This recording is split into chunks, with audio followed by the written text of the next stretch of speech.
All right, what is up? Welcome back to the channel. Thank you for being accommodating. Today we normally do these on Mondays at 6:30. Today I wanted to bump it up a little bit. I know the Dodger game kicks off here. If it hasn't, probably the next like 10 or 15 minutes. So I figured that would mess with some of my traffic as we are in LA suburb. Go Dodgers!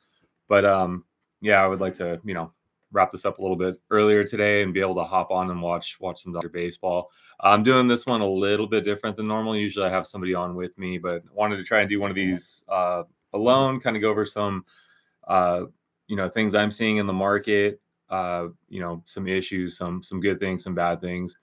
Also go over some different types of articles. I follow a lot of the trends. I spend a lot of time reading real estate articles or economic articles, what have you. I kind of want to go over a few that stood out to me over the last week, talk about them a little bit, and then if you guys have any questions, if anything does pop up, I'm here for that. That's mainly like why I like to do these live, is to get your questions answered. I know there's a lot of misinformation or confusion about what's going on in the real estate market, especially these days. I mean, I think that's pretty true for the last like 7-8 years, though. But yeah, it's like I like to try and stay ahead of it. If you want to come to this page and try and use it to stay informed. I know a lot of my long form videos, I do kind of touch on what the real estate market's doing, trends I'm seeing. Try and keep it more than just like what's going on in Riverside or what good housing projects are coming up or going away. So with that, we'll dive into it. Like I said, any questions that pop up, throw them in the chat. I'll address them as live as I possibly can. Any questions at all, though? I've been getting a lot of reach outs on my videos. I've actually got a few phone calls today, which is pretty cool. Just kind of, asking for like the best incentives or best rates, or the most affordable areas that I'm seeing. So I guess with that we could get into, rates are always the hot topic the last couple years. Rates have been dropping, not dropping as fast as what anybody would like to see. Personally, I think the reason that they're kind of throttling why they're coming down is they really don't know where to go. Economy on paper, on the surface, it looks strong, but if they drop rates too fast, housing, as we've gone over ad nauseum, is going to go back up. Rates since September, early September, have been coming down. Not like a rock by any means. I think last August, just about a month and a half ago in August, we were about 2% or closer to about 6.5%. Right now, last I saw, I had somebody get pre-approved with my lender that's been on here a few times, Cody Olson. He had them at about a 5.9. If you go to new builds, you could do a little bit better, but there's pros and cons to that. But yeah, about 5.9, depending on the program. If you're going FHA, conventional, you're closer to about 6.1, 6.3. Which is a lot better than it was. I still see predictions of them, going back up over 7, at some point in 2026. My personal feeling with that is I think they're going to hold right around 6. I think we might see about 5.7 by the end of the year, but I don't really see them getting much better than that.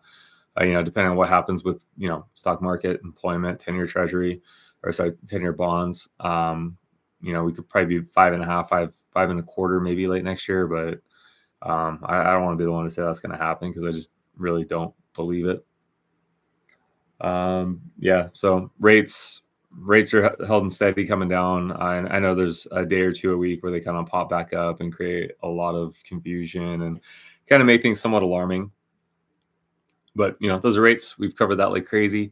Now, with that said, if you do want the better rates, if I was a first-time buyer right now, I would definitely look at one of the new builds. I've got a lot of videos on tons of the new builds in the area, and this is for anywhere in the country. I know I cover Southern California, but I think anywhere in the country. I have a lot of friends in Texas, Florida, realtor friends, and they're seeing a lot of the same things we are.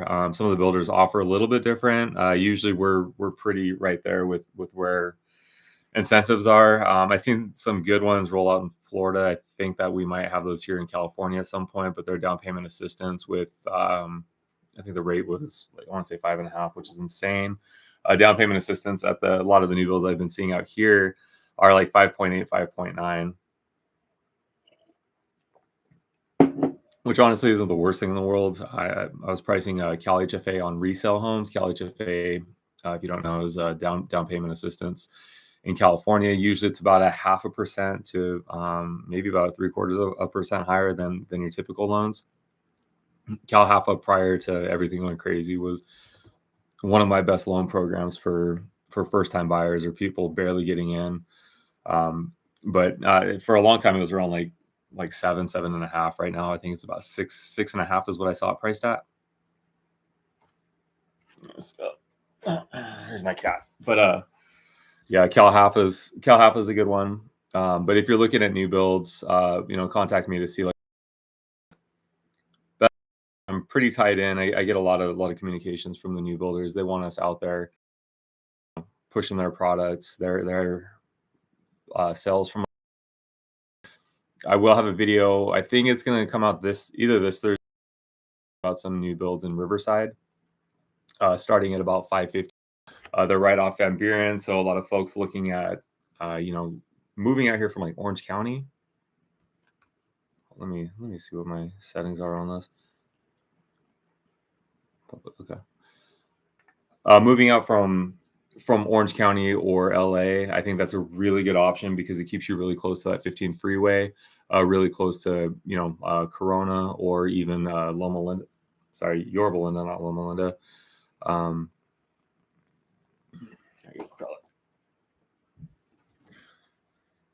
But that's one of the best options I've seen in a long time. 550. Of course, there's an HOA. It kind of fluctuates. I believe right now they're at about $300 on it. I have to double check on that.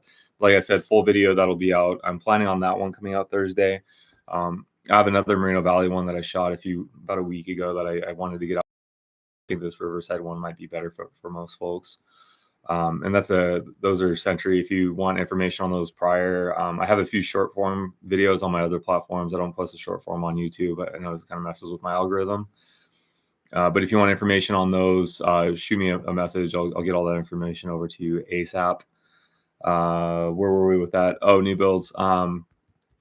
A couple of my favorite new builders right now. I hate to say favorites, but I think some of the best products or best incentives are right now, I'd say DR Horton. Each community is a little bit different. I have my reps that message me, and they send me what they have for that week. They have the most towards closing costs that I've seen lately, but also some of the communities are offering better down payment incentives or bigger discounts. They have their red tag specials. So if you'd like to see some of those personally, let me know. I'll send you what I have. One of the Moreno Valley communities is being really aggressive, going after first-time buyers right now or people that barely qualify, which is the majority of people right now. Rates are high, housing's high. Doesn't look like really there's going to be much give. So yeah, affordability is a major crisis right now. But these new builders, they're coming in with their rates to really help that and combat that. So, all right, we'll go back into the next thing now. What is the market doing? I covered quite a bit last week on my live. I had Cody on that for that one. When we went through city by city for a little portion of it there. And most cities are, really, when you look at it, they're flat. Like you'll have like a Beaumont that's up about 5%, and then you go to San Jacinto and that's down about 5%. So when you average out across the board, it's pretty flat, to be honest. And looking around the country, I know if you look at like Texas and Florida, they're in pretty aggressive buyers market. It seems like Phoenix is the same way. California, it's probably as close to a buyer's market as we've had in the last since 2014. The issue we had the last 10 years is there was not enough inventory. So that inventory, even though the market slowed down, prices never really gave just because there was more buyers than sellers at any given point. We've seen that flip a little bit the last, year, but it's not enough to really, I wouldn't call what we're in right now a full-on buyer's market. I'd say it's still pretty balanced. This market is pretty similar to what we had prior to COVID in 2018, 2019, where you'd have these lulls where, prices would pick up and then rates would kind of tick up a little bit and then prices would start to inch down incrementally.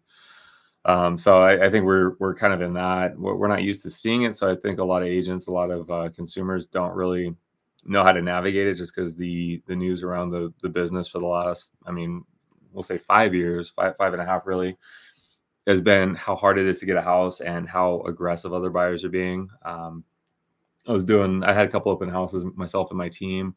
Saturday was busy. One of our listings, I ended up getting 3 offers. It hadn't been touched or really looked at by anybody serious in about 3 weeks. Come out of the market, out of the weekend with 3 serious good offers after that amount of time is kind of bizarre, but that's just what we're seeing a lot now. Yeah, but open house activity was up. A lot of people out looking, a lot of agents out showing buyers. It wasn't just randoms. Um, So the other note I wanted to go on to also is I'm getting text over here, but people looking to buy before Christmas. So you still got time. I think we're at about 65 days. Um, my team's average is about 45 days from when you guys reach out, get that pre-approval dialed in, and to moving on is about 45 days. So you actually absolutely have enough time. We just opened escrow on that listing. I said today we should close out before Thanksgiving, so their holiday home. They were not thinking it was going to happen until 2026, but now they got Thanksgiving, Christmas, and that new home. Another topic I wanted to cover too is I've seen a lot of predatory investors out, and by predatory investors is they find somebody that has a need to sell and they exploit that need. For instance, this gentleman, he inherited a home. His options were he reached out to myself and a few other realtors. He ended up going with an investor. When all said and done, he was going to sell for about half to the investor, but to him it sounded good because he was offering cash upfront within 2 weeks. The way I got looped into it was this guy was selling the contract.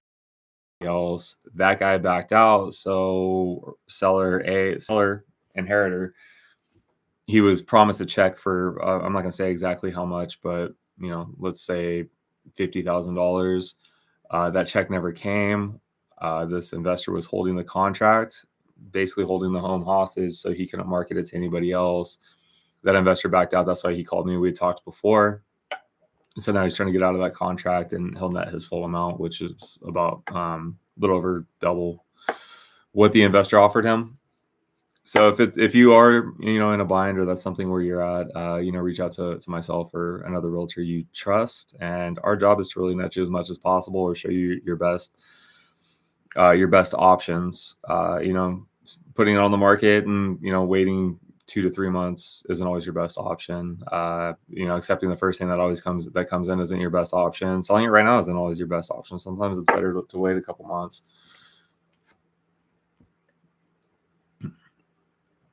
Okay, so with that, we'll go into a few articles I liked from this week.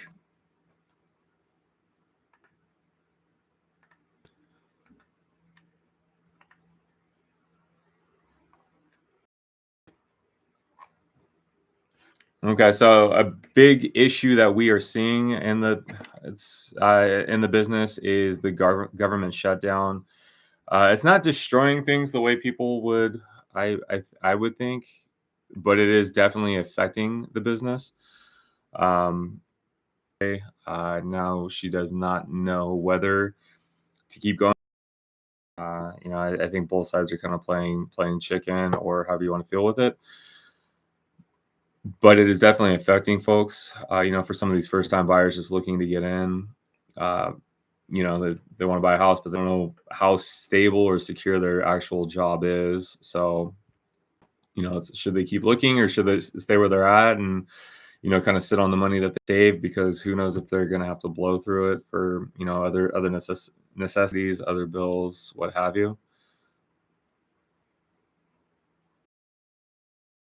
So, the market was cooling off.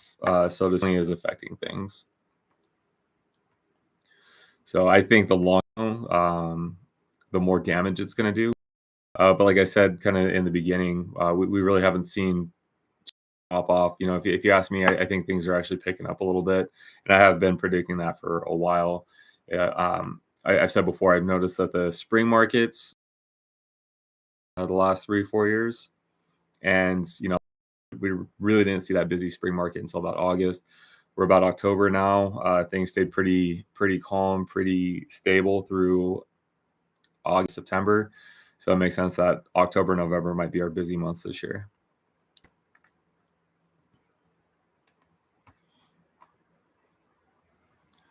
Okay, so this article was okay. It was more about what a kind of big time investor is looking at when he's out bidding for property. Here we are, I think we're still Q3. No, we're Q4 now. Quarter four of 2025. There's a lot of financial uncertainty. I think taking all the money out. A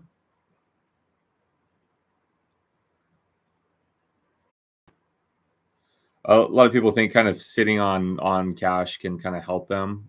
Instead of just kind of going for it. Where before the last couple of years, people were just going for it. This he's saying that if you build on solid principles, you can resist recession. So put your money in safe accounts or safe places. Real estate has historically always been one of the safest places you can park your money or put your money to keep it growing. A big thing is mindset. So if you're going to have the mindset to be an investor like this gentleman is, you got to just go for it and keep it going. It's a long-term game, not a short-term game.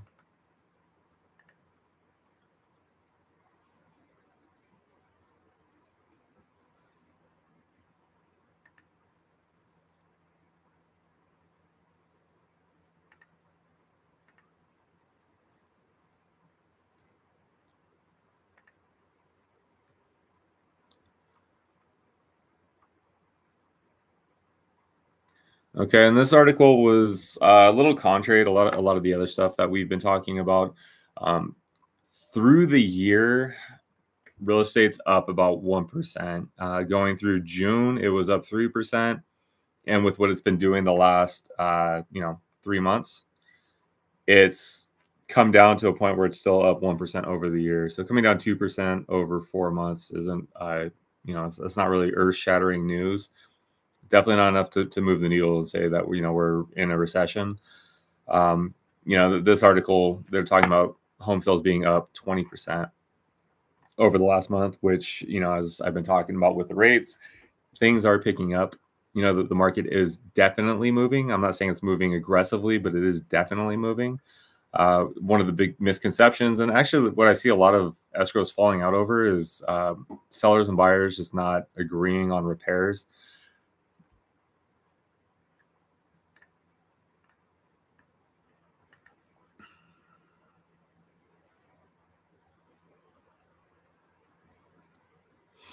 And by agreeing on repairs, when you're actually in a real estate transaction, you have a couple contingency periods. It's you're going to have your inspection contingency, your loan contingency, and your appraisal contingency.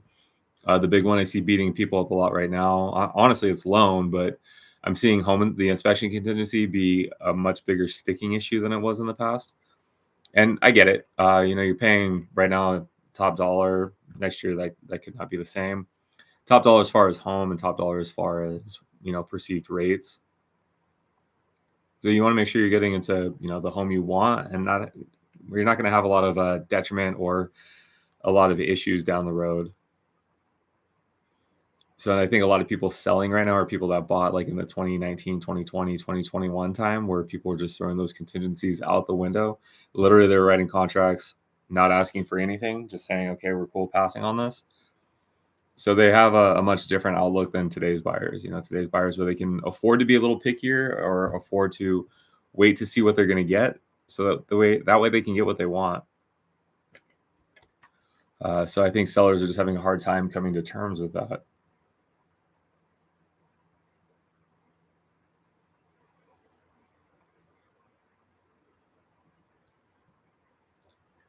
So, and as it is here, this pink highlighter. The median selling price in an existing single-family home dropped 1.7% in September to 883, but that was still 1.8% higher than last year's 868. So, like I say, 1.7% lower, 1.8% higher. We're in this weird little bumper phase where things just aren't moving enough to really move the needle, so to speak.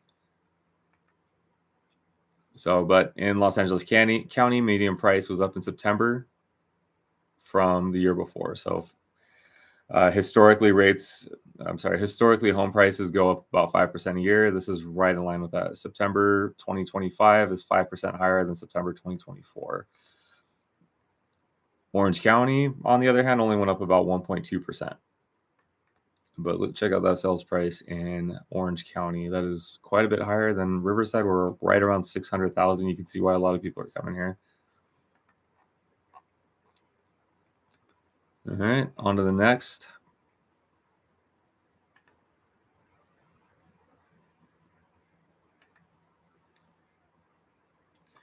So seller's market is cooling. That's kind of been the mantra of this live, so to speak. Home prices have fallen for the first time this year in San Diego. So San Diego is quite a bit higher than our market here in Riverside and the Inland Empire. I don't follow San Diego's market too closely. I do kind of look at it to see what's going on because I know from San Diego and Los Angeles, there's a little bit of a trickle effect that makes its way into Riverside and San Bernardino counties. And that trickle effect meaning that when people get priced out of Los Angeles or they stop looking in Los Angeles, they start looking more inland to our area. San Diego's the same thing. San Diego, when a lot of folks get priced out of there, they start looking more towards like Temecula, Murrieta, Menifee. If you're looking at Inland Empire on a map and you're looking at affordability, Temecula is going to be more expensive. They get priced out of Temecula, they go up to Murrieta. Priced out of Murrieta, they go to Menifee, and then there's a few cities kind of in line with that, Wildomar and Winchester. So when things start to stagnate in San Diego, typically it's going to pick up a little bit in Temecula, Murrieta, Menifee, just because there's a demand for homes and those folks got to go somewhere. Now, I would say 1.2% isn't a huge, drastic drop, not enough to cause any sort of alarm bells.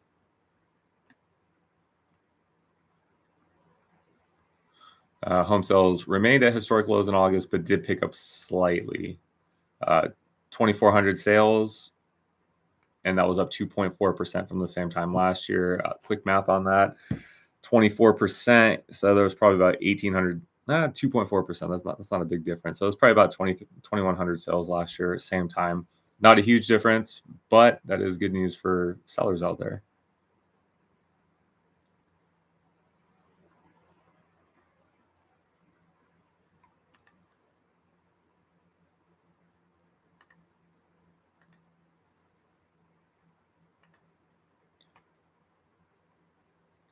All right. So also they're saying days on market's up for 40.5 days,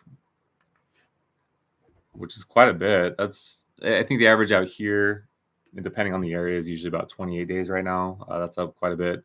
Early 2022, for example, normal days on market was 8 to 12 days. And with that, take that with a grain of salt, because usually that 8 to 12 days, there was a massive period that we had to go through because we had so many offers, counter offers, etc. So that would take up quite a few days. So that's actually putting on the market, that 8 to 12 days, that's putting on the market to opening escrow. That's not putting on the market to getting offers. That's literally negotiation time periods and getting it under contract and everything put under contract the proper way. Another thing kind of contributing to days on market rising, that was days on market rising and pricing falling, is buyers have more homes to choose from. So inventory is up from 5,700 last year to 7,000. For reference, in 2023, when the market started to kind of dip a little bit, there was 3,600 at any given time. And this is in San Diego. But that's probably like a 30% increase in homes for sale. So that's quite a bit more inventory. So it's kind of shocking to me, actually, that pricing isn't falling more. And single family homes in San Diego County fell out of the $1 million club with Orange County in August. Oh, that's good to know. So housing is getting more affordable in those areas, just granted not as fast as what people would want to see, down 1.3%. Condos out in San Diego County are about 693, which is up 6.7%, which is good news because I know condos in San Diego were kind of tough for San Diego County, not city, were tough for a while. I saw a lot where people were buying them in 2021 to get something affordable, doing the thing where they go over asking by anywhere from 30 to 80 grand, and they just weren't recouping what they were putting up. And unfortunate, but it's good to see that those are starting to level off.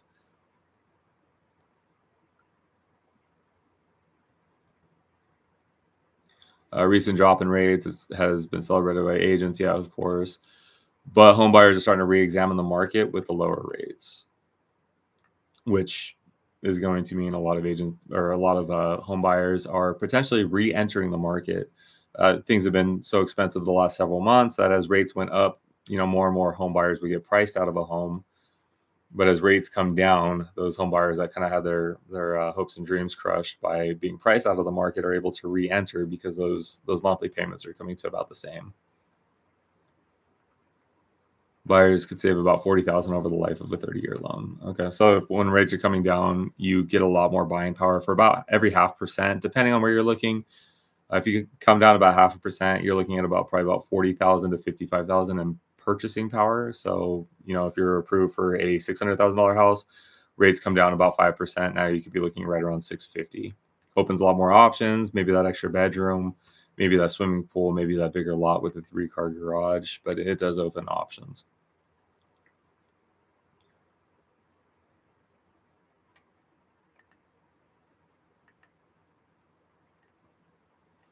Okay, and I did like this because, as I've said, we're kind of like in a little bumper zone with housing affordability right now.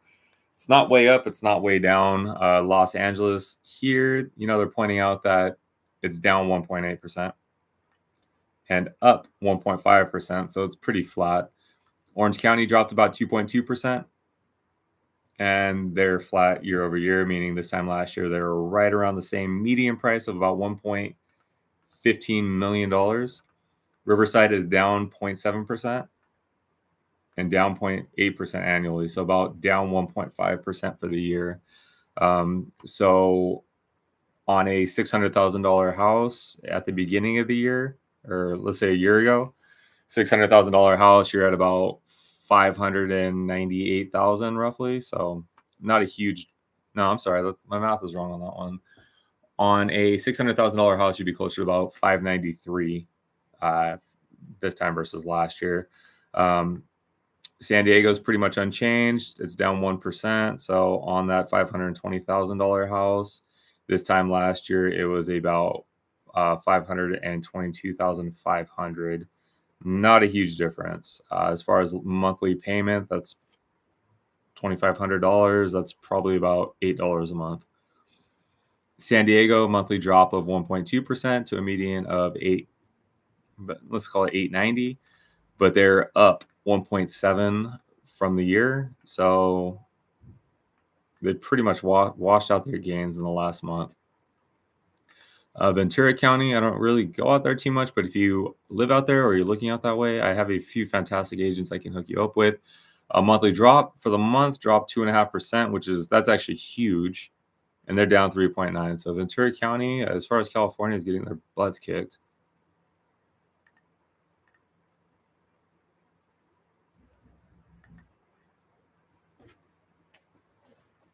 I'm sorry, I have to step out for just a moment. I'll be right back.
Okay, I apologize about that. I had a package getting delivered that I had to hand sign for, and we've been waiting for quite a while for it. So there's that. All right, back to where we were.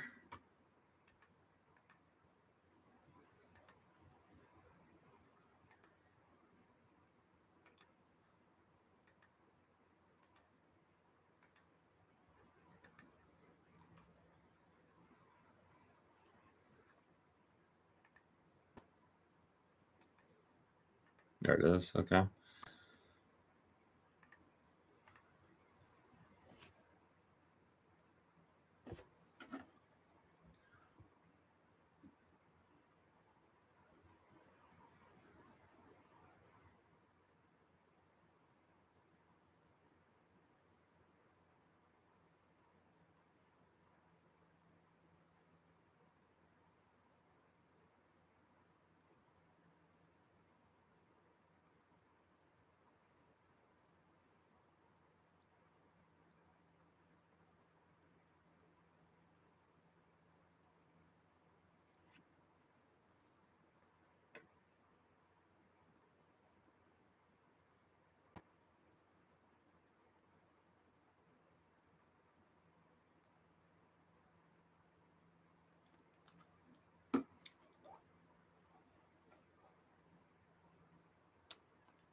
Okay. Sorry about that. Let's get back into this. So, my screen sharing. Okay, cool. Let's go.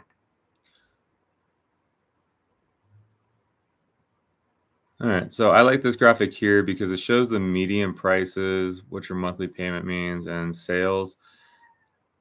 Okay, you got sales are down.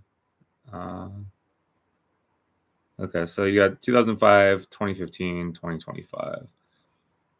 Sales are about as low as they've been in a long time. This is about 2008 right here when everything kind of crashed out. And so going through, the mid 2010s, things went up. This is obviously right before COVID, and things down, down, down as inventory drops. And this is affordability right here. Okay, there it goes. That's better.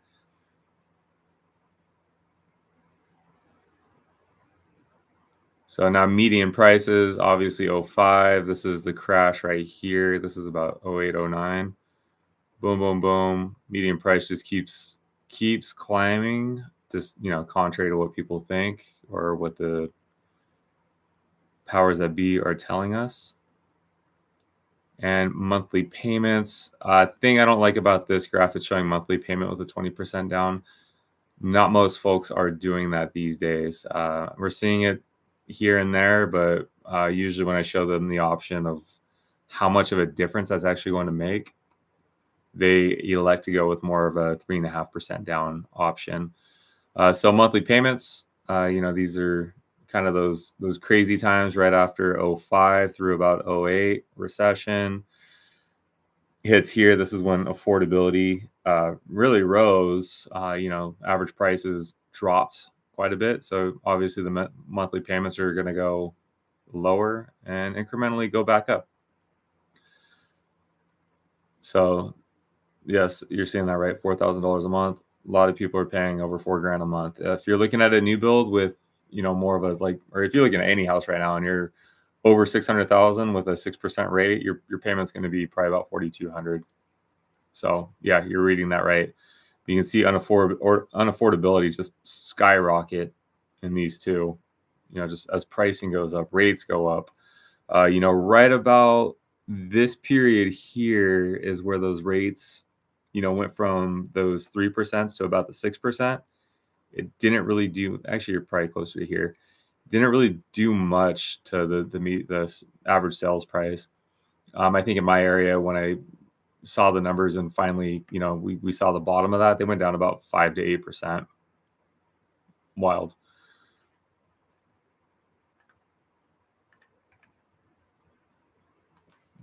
So let's go back to the previous screen.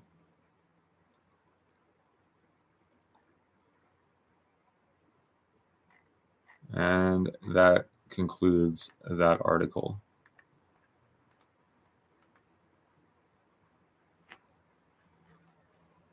Okay, and this one I thought was an interesting article. 29% of U.S. home purchases are made in cash. I don't think that's that alarming, considering where rates are at. I know after rates started exploding 3 years ago, we saw more cash type purchases coming into the market. Also, a lot of that too is people that are cashing out higher and probably are going to like lower price states. Yeah, see down basically lower, about the same, not too far off from 2 years ago, 35%. When rates are lower, you see a lot more people hoard their cash. Right now, they'll use it instead of getting it on the market with that high interest rate. Typical down payment is climbing, partly because of today's expensive market. Many buyers are affluent, which I wouldn't say most buyers that we see out here are affluent.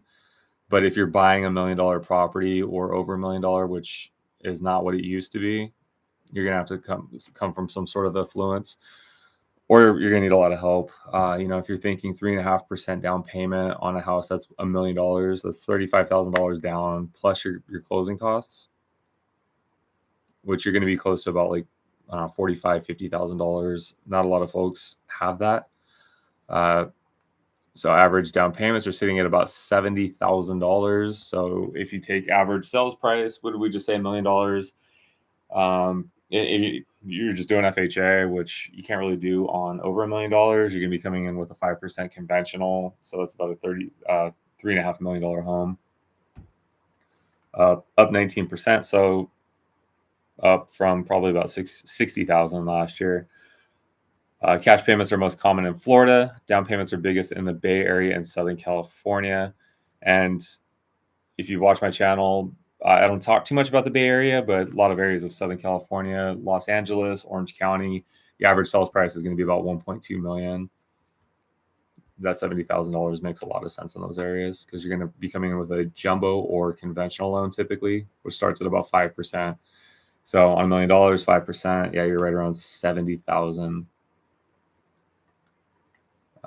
So yeah, just under 3 and 10, which is that 29%. They have it at 28.88, rounded up for the title of the article, which is actually down from 29% a year earlier, which, I mean, that's 0.2%.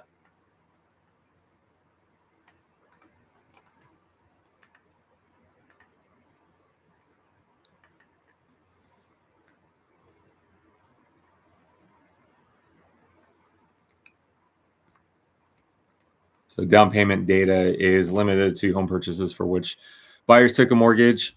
So what they're basing this data on with the 30%, 29% is they weren't able to account for about 30% of purchases.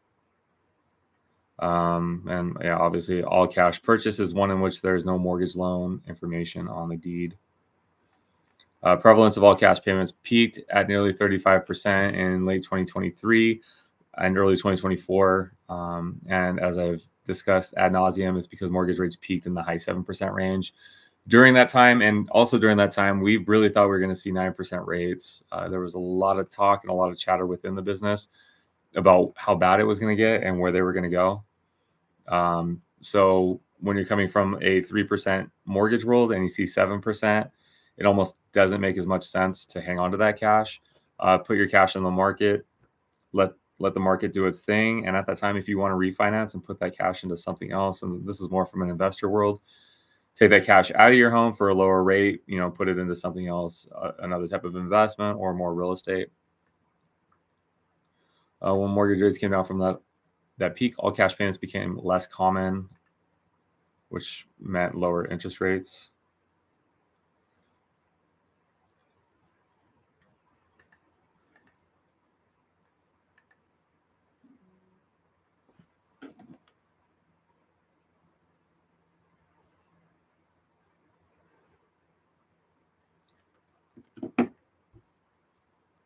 First-time buyers, and this is what I've been kind of beating the drum on the last several weeks on my page. First-time home buyers have more opportunities than they did when the market was hot. Reason for that is homes are sitting longer. Pricing is very, once you're in it, it seems uncertain. I see it just kind of doing this little bobble thing between the bumpers for the next probably 4 months. So there's less competition. So it's not like you're going against those 10 other offers that you were doing in 22, 21, and 20. And you also don't have people coming in with massive down payments, as we mentioned earlier in this article.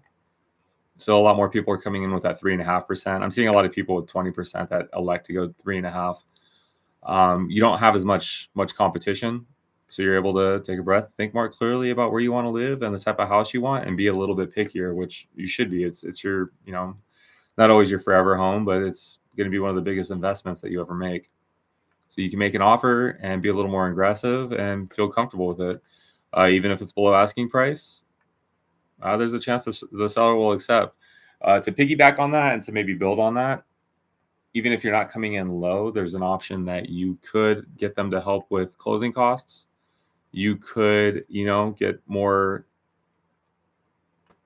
negotiation. There's more room for negotiation. There's more room to get something else that you want. What I always advise is, if monthly payment is a priority, is come and ask for more closing costs. Use it for a rate buy down. I had Cody, my lender, on the last couple weeks, and that's a big topic of a bit. Yeah. A big topic. It's a huge point of contention. You take the down payment or the closing cost credit and put it towards your rate. That's what a lot of new builders are doing right now. Is they'll offer what I had one in Moreno Valley a few months ago where they gave them about $30,000 towards their closing cost credit. They bought the rate down from, I believe, a 6.9 to a 4.2. Saved them about $500 a month.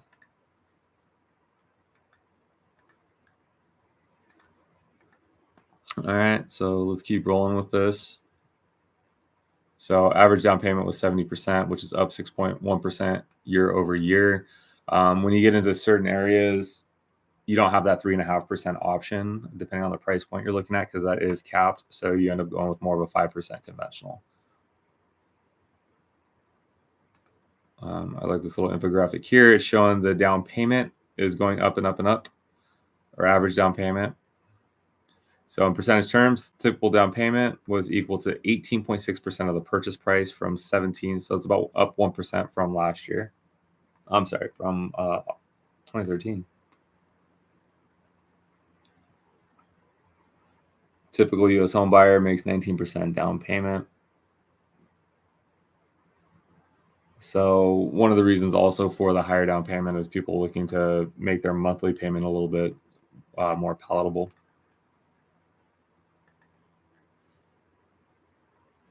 Home prices are rising, so down payment's going to be a little bit higher. When the home costs more, you need to put more money down. So typically it's about 3.5%, but a lot of folks, per this article, are doing closer to 20%.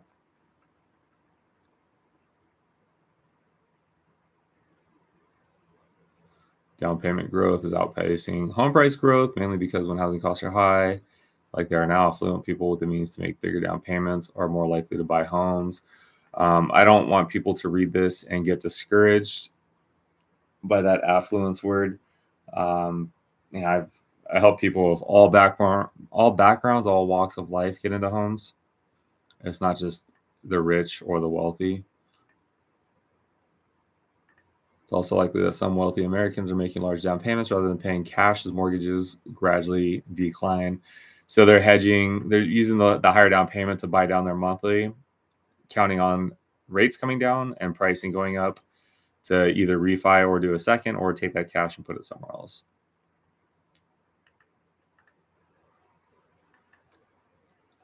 A few reasons why down payments are rising in percent terms. One is similar to the reason mentioned above. Many of the people buying homes today are affluent, meaning they're able to make larger down payments. They're more likely to make big down payments when mortgage rates are fairly high, as we've discussed over and over. Similar, many of the people purchasing homes are move-up buyers who are able to roll over sizable equity from their previous home into a down payment. This is a very good point. What I help a lot of folks with when they first buy is, more often than not, your first purchase is not going to be your forever purchase. From experience, my first home was not my forever home. I knew that when I bought it. I just wanted to get into a damn house. So I bought one I could afford. I didn't know this at the time. It was before I was doing real estate. That home appreciated in value, as real estate does over time. So my 3.5% down payment turned into a 20% down payment on my next home. I put my money in the market. The market did its thing. I was able to make that into the next house. So that's the reason for, the term starter home and not forever home. With the rates high and affordability tight, some lenders prefer bigger down payments to mitigate risks. I honestly don't see that too often. The only time I really see that is on mobile homes, or if the buyer has a lower than acceptable or lower than preferable credit score. You can use a bigger down payment to mitigate that risk. If you're around 580, you can qualify for a home. You're going to have better options at 620. From there up, it's not a world of difference, but it's a little bit different. 580, you're going to have, we can get it done. We do it all the time. 580 is going to be kind of low. 620 is going to be that next benchmark. If you're looking at down payment assistance, typically they want to see 640 or 660, just kind of depending on where we are in the cycle at that time.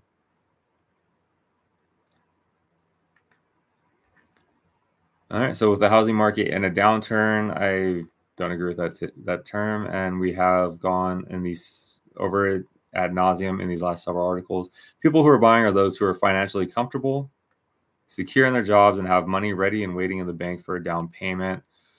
A few months ago, I helped a buyer close on an 800. Yeah, this is his experience in Austin, Texas. Austin, Texas is actually in a massive downturn. They're from what I've seen, I'm not gonna say they have the most aggressive buyers market, because I know condos in Florida are probably getting hit the hardest right now, but Austin is having a hard time. Their inventory has exploded over the last year, 18 months. This couple, he's referring to liquidated their stocks to make a $400,000 down payment.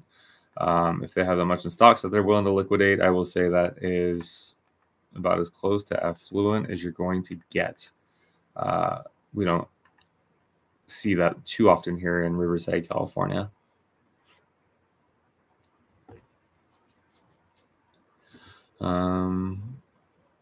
Some agents note that the market is having an opposite effect for some buyers in terms of down payment. Some first-time buyers only have a small amount, maybe 10 or 15,000 for a down payment. That is very common here in the Inland Empire. With a $10,000 or $15,000 down payment, they're probably going to be doing more, or they're definitely going to be doing either USDA, VA, or VA you could get in for nothing, USDA you could get in for nothing. But sometimes they want to see something up front depending on the credit scores, or down payment assistance, which we've discussed.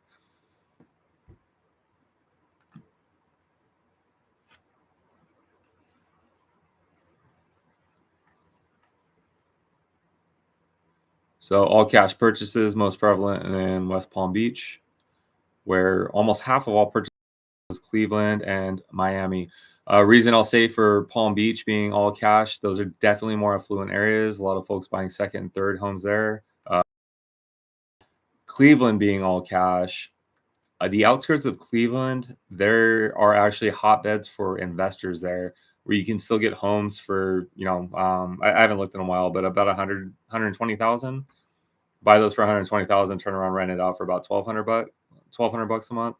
I know a lot of investors love this area in Cleveland, so that's going to make sense for a lot of those to be cash. Least pricey in West Coast metro areas. Oakland's tough. San Jose is expensive, and San Jose and Seattle, I would say, have pretty similar markets from my understanding of them. A lot of affluence, a lot of tech type jobs, a lot of higher end corporate jobs.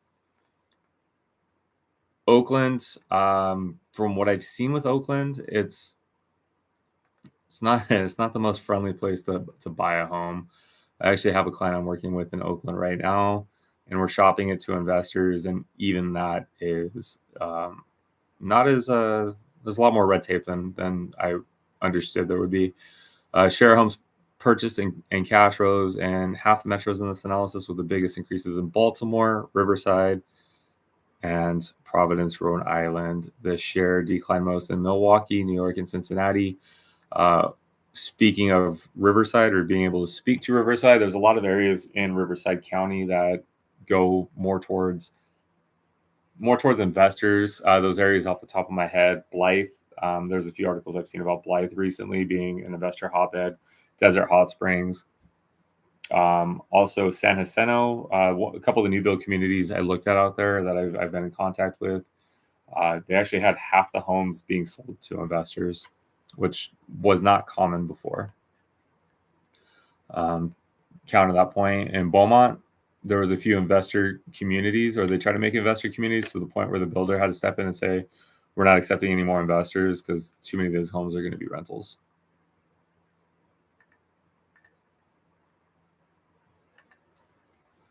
Okay, down payments in dollars. Down payments were biggest in California. That's no surprise there. The Bay Area is one of the most expensive areas in America. 400,000 in San Francisco, 408 in San Jose. That's a little wild. 300 in Anaheim. That's Orange County. They were smallest in Virginia Beach, Florida, $9,000. Pittsburgh, 23. I don't know much about Pittsburgh. And Cleveland. Like I said, Cleveland, there are areas there that investors just, they love. Dollars down payments rose year over year through half the metros.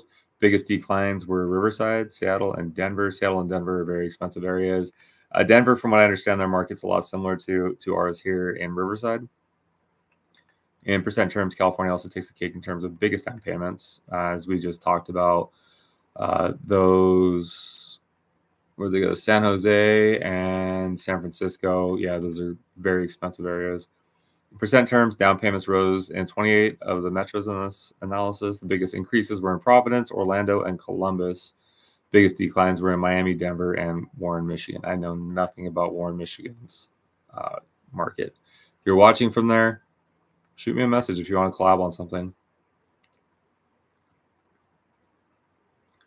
And this is just more egghead stuff. I will spare you guys from that. I enjoy reading it, but I know most people don't understand hearing about it. I don't have the most exciting voice. Let's go back over here.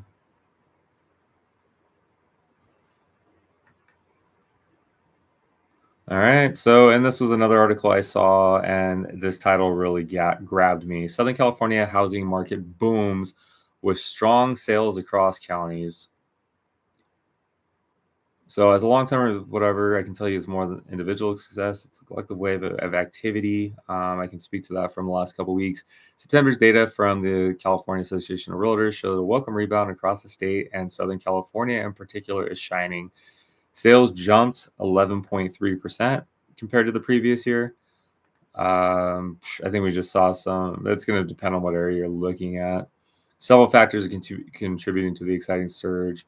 Mortgage rates have stabilized. They're actually coming down a little bit, offering a degree of predictive. When was this written? Oh, this is about a month ago. Okay. What's driving the Southern California boom?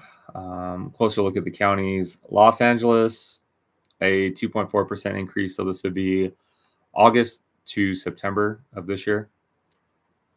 Sales volume grew by 13.8%. Okay, that is a very optimistic number. And I have heard that Los Angeles in particular has been staying really steady the last few months. Orange County went up about 10.8%. San Diego dipped about 1%. We saw that in the last article.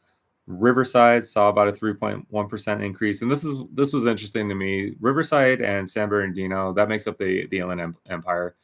Riverside went up 3.1%. San Bernardino went up 3.1%. So San Bernardino is a little more affordable. Typically, their average price for the county is about $500,000, but San Bernardino is massive, and you also have a lot of random areas in there, like the mountains, the high desert.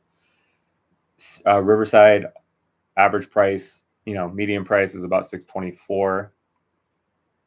Imperial County, I don't know much about that place, but they jumped 15%, which is huge. So home price is a tightrope walk. Still the same thing, about 1.8% increase. So, multiple articles here while we're on it. You know, multiple articles here showing that there's not a lot of movement. Sorry, multiple articles here showing that there's not a lot of movement in the actual market. I'm just trying to make sure that this is working the way I want it to, because every time I look at this little previewer window, okay, looks like it's blocking. I guess I won't know until I upload this and go back and edit it. Inventory and time on the market. So the unsold inventory index is about 3.7 months in September. Anything over in California, anything over about like 4 or 5 months is technically a buyer's market. So this is about a balanced market, 1 to 2 months of inventory. And what that phrase and what that term means is, with what we have on the market now, if we did not list another home, we have 3.7 months of inventory. So if not one house was listed in the next 3.7 months, at the end of that, every house on the market would be gone. So in that case, that's a balanced market. When you get to the months 5 and 6, that's when you actually see that more of a buyer's market. They say up to about 6 months as sellers. I would say 3 and 4 are balanced. 1 and 2 months inventory is seller's market. 4 and 5 is 4 and up is a buyer's market. Or sorry, 5 and up is a buyer's market. So lower than the state average, not by much. It's the same thing. But for California, it shows a market with a good absorption. Means demand is still high. There's still enough homes available to prevent bidding wars. So if you're a buyer, you could be a little bit pickier, a little bit choosier. Now, when it comes time for how long homes are staying on the market, like I said before, we're around that 30-day mark. For Southern California, about 33 days. This is up from 24 days a year ago. So what this says is homes are sitting longer. That's why if you are a buyer in the market, you can be pickier and you can have your way a little bit more with what you want, which is a good thing. You're making the biggest investment of your life. You should have options and you should have some say-so on what you're getting. While a longer selling period is good, it's important to consider in context. A 33-day median days on market is still quite healthy. So like I said, this is basically saying, in other words, that we're in a healthy market right now. It's balanced. Homes are selling at a good price without being rushed off the market. So buyers aren't panicking and making, desperate decisions or going way above and beyond asking prices. So for buyers, the current market is a fantastic opportunity, especially if you've been waiting on the sidelines. Like I said, you could be a little pickier and maybe negotiate, some closing costs or maybe a below asking price. If it was me, I would ask for the closing costs and use it for a rate buy down. Mortgage rates, not at their absolute lowest. They're actually historically, they're average right now.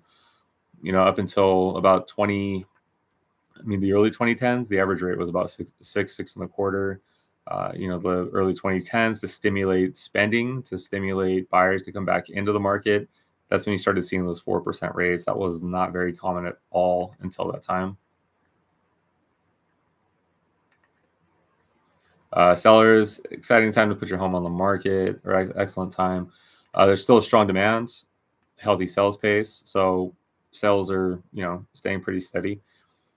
Your property is likely to attract significant interest. Reason that's mentioned or noteworthy is because if buyers are out looking right now, you're not going to have 50 buyers coming to look at your house, but you might have 10. Of those 10, probably 6 or 7 are going to be very motivated. I'd rather have 6 or 7 highly motivated people than 30 people that are just out there to look at homes and figure out if now's the time. Well, it might not sell in a matter of days, which it does happen. It does. If it's priced right and it looks fantastic, it will. But homes are sitting longer, which is fine. Just because your home is sitting for about 25 days doesn't mean there's a problem with your home. It doesn't mean there's a problem with the market. Investors, the consistent sales growth and steady price appreciation in SoCal present attractive opportunities. A lot of investors I know are being more aggressive now. They're not letting off. Reason I like to point that out is because of investors were letting off the gas because there's a lot of uncertainty in the market.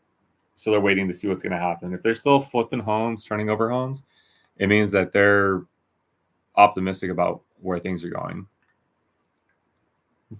Optimism, word of the day. General sentiment seems to be one of optimism. I think we're going to see kind of some steady growth through in about the next 3 to 4 weeks. And I think we're going to see a little bit of a period where things slow down coming through Thanksgiving and Christmas. And I think, personally, I think January is going to be a busy month. Southern California housing market is robust. It's not showing signs of a speculative bubble. I know that's always a buzz term with real estate, but rather there's still a healthy demand of people wanting to live in this, let's call this region. I don't want to use that word.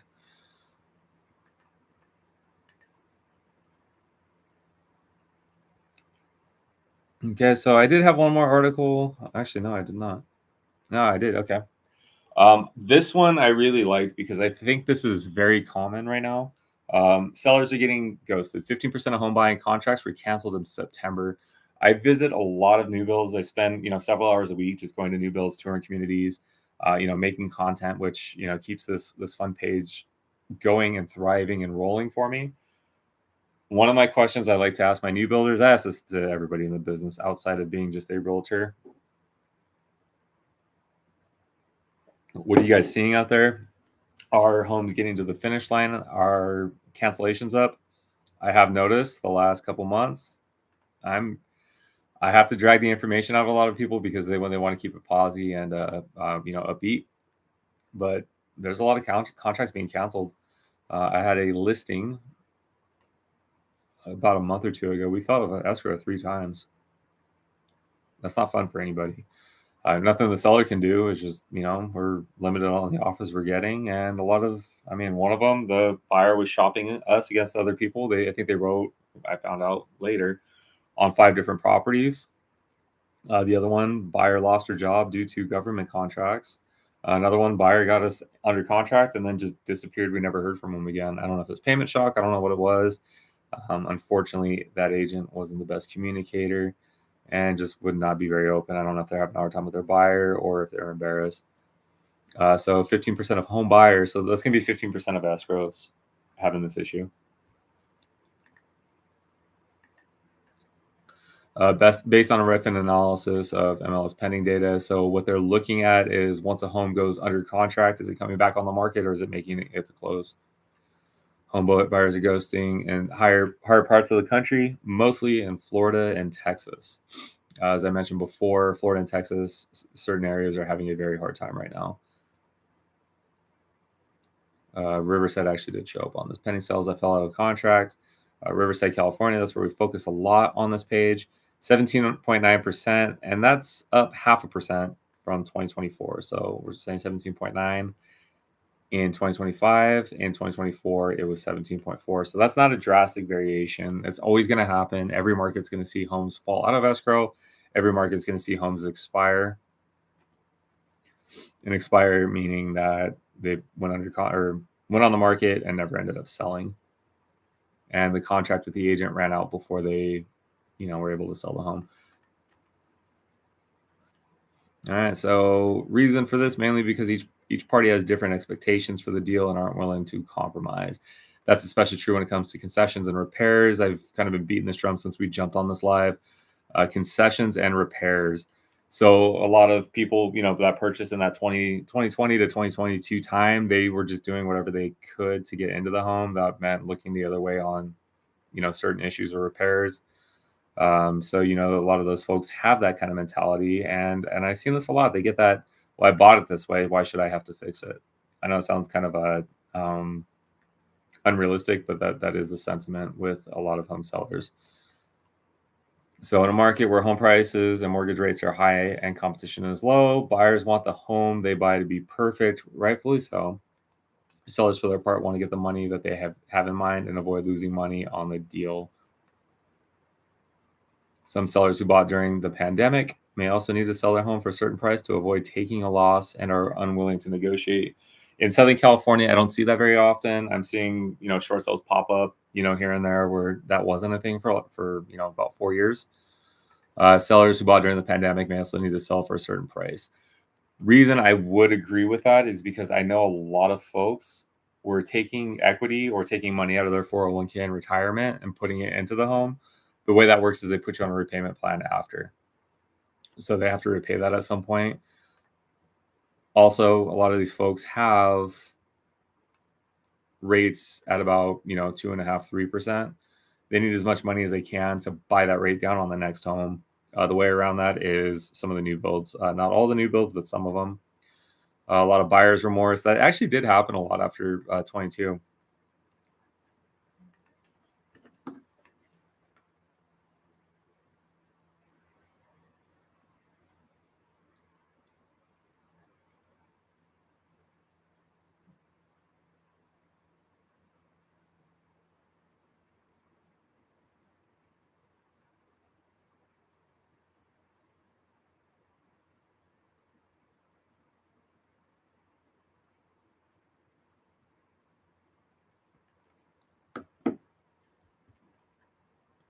Okay, sorry.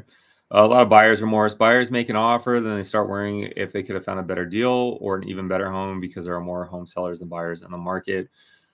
That actually does happen a lot where they get something under contract, they're looking for a month or two, and, they take that month or two to decide. I'm actually working with I've had quite a few buyers over the years where they look on and off for a year or two, find something, and then they start to get that kind of buyer's remorse. My advice in that situation, once you get something under contract, just really just eliminate looking. If it took you that long to find something, chances are you're going to feel that buyer's remorse. And to piggyback on that point, because that probably did sound kind of bad. I've been doing this 10 years. I've only had, maybe a couple people that told me they regretted the house after buying it. Actually tell me they regretted the home, or felt like they got panic sold, or they panic bought after buying that. And that really, I like when the camera does that really didn't start happening. They both bought during those kind of pandemic years.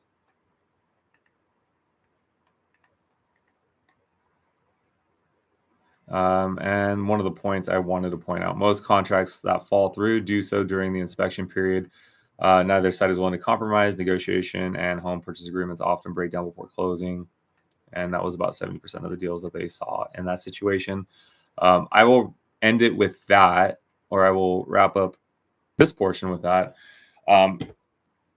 So the advice I always give my buyers, my sellers too, but my buyers is, when you are submitting offers on homes, a real estate contract is technically an as is contract. Just because you do a home inspection or get the appraisal done, the seller doesn't have to do that. Even if the lender calls something out, they don't have to do those repairs. Now, with that said, if they don't do those lender required repairs, the lender can't move forward with the home. So you would have to cancel that contract. But us as agents, we tell our buyers, tell our sellers that the only thing that would kill the sell, from a contractual standpoint, is those lender required repairs. Just because the lender or the buyer agrees to that contract and the seller agrees to that contract, just because the lender calls out those after the fact, doesn't mean anybody has to fix them. Doesn't mean the seller is obligated for it.